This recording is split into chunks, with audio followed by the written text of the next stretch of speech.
Model Y 收車半年已經有4000部落咗地啦 ，Standard 就有1300部，另外2700部全部都係 Long Range。得呢兩款，有冇覺得爭緊啲嘢咁？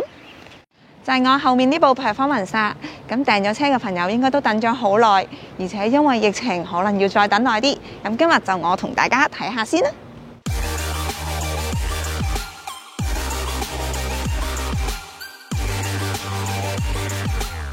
外觀內籠大家應該都好熟啦，而且喺街度都成日見到。今次呢，就主要睇下 P 版有啲咩唔同。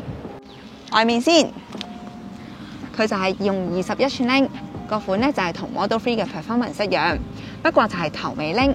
咁前面就係 9.5J 255，後面就 10.5J 用275，都係用 P0 嘅電車專用胎。尾轆用闊胎，後面睇落就霸氣啲。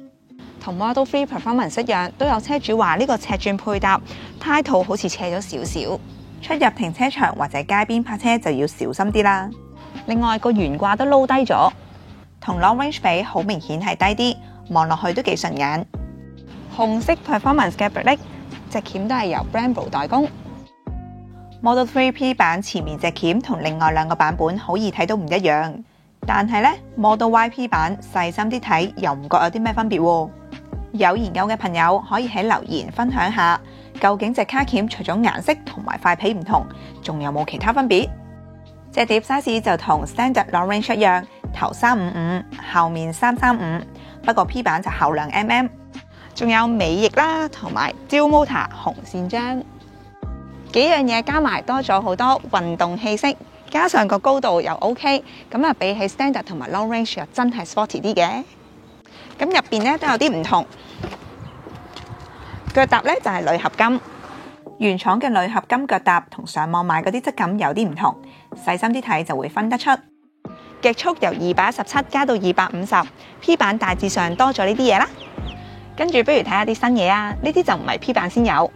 我 Facebook page 之前都講過，上年年尾收車嘅 Model Y 已經轉咗 AMD 嘅 CPU， 呢部都係用緊。又好似真係順啲嘅，不過香港就冇 YouTube、Netflix 同埋 Disney Plus， 好似就冇乜用武之地啦。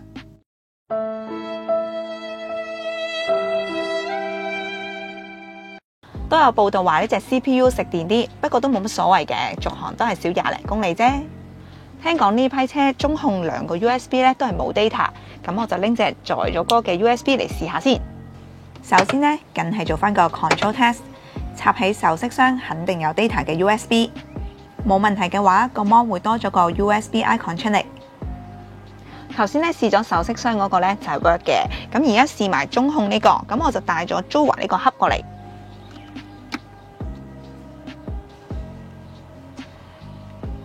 係冇嘅，而家得翻手飾箱嗰個 USB 有 data。如果你都係慣咗插 USB 聽歌，就可能要考慮翻配翻 Jova 呢個盒啦。一開三，一個插翻哨兵嘅 USB 或者 SSD， 另外兩個可以插放咗歌嘅 USB， 插翻喺手飾箱度。出翻嚟啦。講開配件，如果大家鍾情原廠嘢，可以上翻 Tesla HK 嘅網店，有車入邊嘅配件，仲有衫啊、水杯呢啲。順便講埋 Model Y 嘅 Performance 就冇 Model 3嘅 Performance 嘅賽道模式，可能之後 software update 會俾翻大家都未定。呢個賽道模式可以校到前後摩打輸出、防滑同埋 regen， 暫時得 Model 3 P 版同埋香港未有嘅 Model S Plaid 版先有。而家後座都有埋雙層玻璃，之前試過 Model Y 得前面有雙層玻璃，其實已經覺得隔音唔錯，比起2019年嘅 Model 3已經好咗好多。而家後座都用埋，隔音唔多唔少，應該都會再好啲。呢個價位嚟講，隔音應該唔會再係 Model Y 嘅缺點，係個避震如果舒服翻少少，呢部車就 perfect 啦。一陣再揸出去試下。另外呢部已經跟埋尾箱夾板，車頭嗰嚿12伏細電就轉咗做鋰電，同以前啲水電比，好處就係輕啲又細嚿啲，最緊要嘅係壽命長。我自己部 Model 3舊水電已經換過一次啦。一嚿鋰電成本雖然貴過水電，但係後續唔使點換，車主唔使 call service， 長遠幫到車主又幫到 Tesla 嘅。Model Y 標配有生化武器防禦模式，咁呢一對 HEPA filter 啲風咧就咁樣入去過濾咗先入車廂。開咗之後，個風扇會自動轉得快好多，車廂變咗正壓，出面啲空氣自然冇咁易入到嚟啦。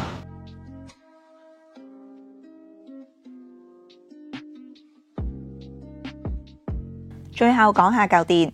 以我所知，呢部 P 版大約有78.8度電，通常會預少少做 buffer， 0% 之後仲可以行一陣。呢部就應該係3.5度。當好似我之前咁講，1度電實際行5.6公里，咁 0% 之後應該行到20，夠你去 Supercharger 噶啦。不過車主手冊唔建議成日去到 0% 仲繼續揸，所以新車一般用到嘅大概有75度電，再計下數。75度乘翻5.6就係420公里，又真係官方數字528嘅80%，所以打8折呢個計法都有參考價值。而家就出去試車啦！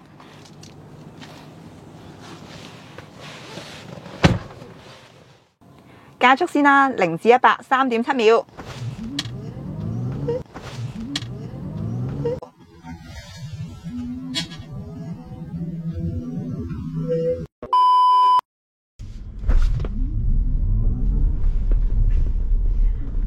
我覺得已經唔係用推背嚟形容啦，係撞背啊！地板電嗰時好似唞唔到氣咁，成個人撞埋張凳度，真係好似過山車，個速度嚟得好快，5秒嘅 long range 都快，不過又未去到呢個 feel。頭段嘅加速真係好勁，中後段就冇想象中咁快。呢個都係 Tesla 嘅特性，過百打後就會俾油車追翻，除非你嗰部係 Plaid 版啦。上次試 EQA 都有講過，我朋友阿媽坐部 long range 要搽白花油，呢部我諗要準備定嘔吐袋添啊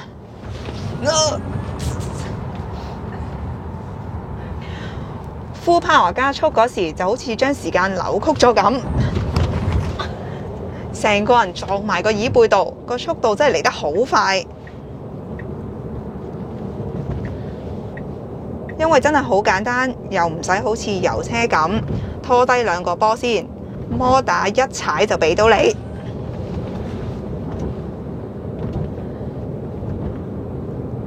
所以平時喺街真係要好小心咁用。想講返句，馬力越大，責任越大啊！ With great power comes great responsibility. 跟住講下個懸掛，可能分2 part 講。第一 part 係個行車舒適，之前都講過啦。Model Y 個行車質感彈跳會多少少，係有啲蹬。周不時見啲車主會問點樣搞，簡單啲可以放少少胎氣。之前揸 Standard Long Range 嘅感覺都係粗糙啲，行過公路啲橋駁位好似電車個路軌駁位咁，行農場道就更加明顯。我朋友揸部Standard Range 10000零公里，佢已經對車冇乜要求，都話好蹬，每次行呢度都會扁嘴。呢部 Performance 用21寸鈴，理論上仲會蹬啲。不過試過之後，老實講真係有少少驚喜。硬就都係硬，但係個質感啊，吸震稍為好啲啲，彈跳冇咁明顯。俾埋個胎壓大家參考下。呢部車而家暖胎43磅，凍胎應該40左右。之後講埋第2 part 操控啊。Performance 套避震應該係用另一套機芯同埋彈弓，快少少過彎都穩定。Standard 同埋 Long Range 唔係話唔好，但係個信心冇呢部咁大，撈低咗20mm， 尾轆又闊啲，加埋套 P0， 對個操控實有幫助嘅。不過部車穩就穩，路感就唔多，個感覺似揸緊一部有超跑加速力，真係好快嘅私家車，但又唔係真係跑車。再有要求嘅咪諗下換避震，如果只係間唔中快下都未必要換嘅。Model 3換避震可以改善埋個轆。因為就算 P 版以 Sedan 嚟講，原裝個高度好似都高咗啲。呢部 SUV 型嘅 Model Y Performance 原裝個高度已經幾順眼，我覺得冇 Model 3咁大誘因去改避震。不過應該都有啲 Standard Range 同埋 Long Range 嘅車主改咗，歡迎你哋留言講下。Performance 貴過 Long Range 差唔多10萬，你哋覺得值唔值？我就覺得都係嗰句，睇個人需要啦。俾多10萬又唔會多咗位擺嘢，又唔會多咗2個位。如果你只係需要一部 SUV Long Range 嘅性價比已經好夠用，加多10萬買 P 版係有買貴冇買錯。買 Standard 同 Long Range 係會有機會後悔，買頂配嘅 P 版就應該唔會啦。有時買嘢買最 top 嘅型號，你啲錢唔慳得。對性能有要求嘅就唔好俾機會自己後悔啦，咁就自己諗下啦。Model Y Performance 就睇住咁多先，下一次我會拍一段收車後注意嘅事項，記得 like、comment 同埋訂閱啦，拜拜。